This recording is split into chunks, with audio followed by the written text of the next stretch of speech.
A lot of you all know me from the liberation demonstration of Super Bowl LIX.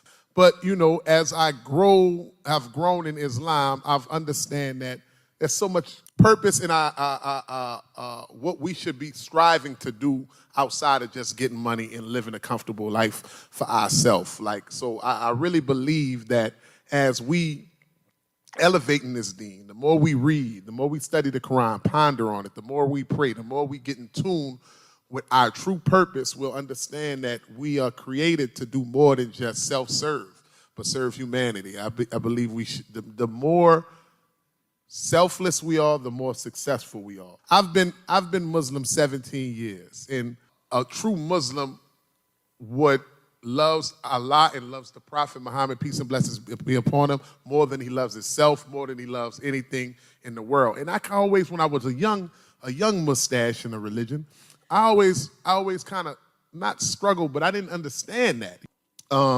When you give up something for the sake and pleasure of Allah, Allah promises you that you'll get something better.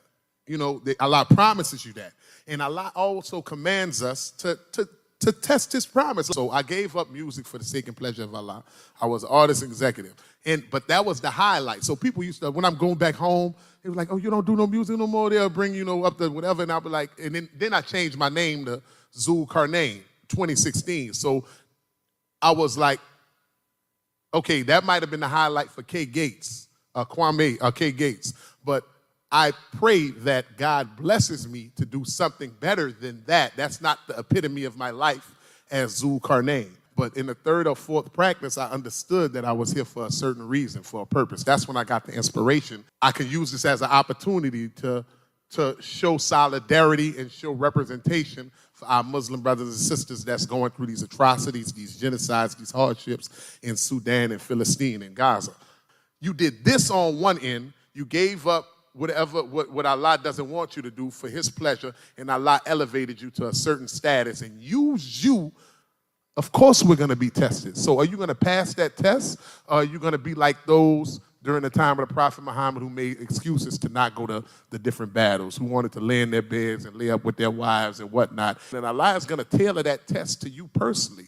And we got to be the light. We got to be the reflection of Islam, the reflection of our Prophet Muhammad, and think about other than ourselves and use these talents, these gifts, these resources, these abilities that God has given us to benefit others. The backlash was not backlash at all, but Allah putting me in position to expound on what the protests and what the demonstration meant. Besides being banned from the NFL, so I wasn't thinking like, oh, I'm gonna get fired from my job or I'm gonna get in trouble. I just was like, I just knew anything is possible. You feel what I'm saying? Especially in this climate and in this government, they could throw anything on you. You feel me? And then they were just like, yeah, we just gonna escort him out the building.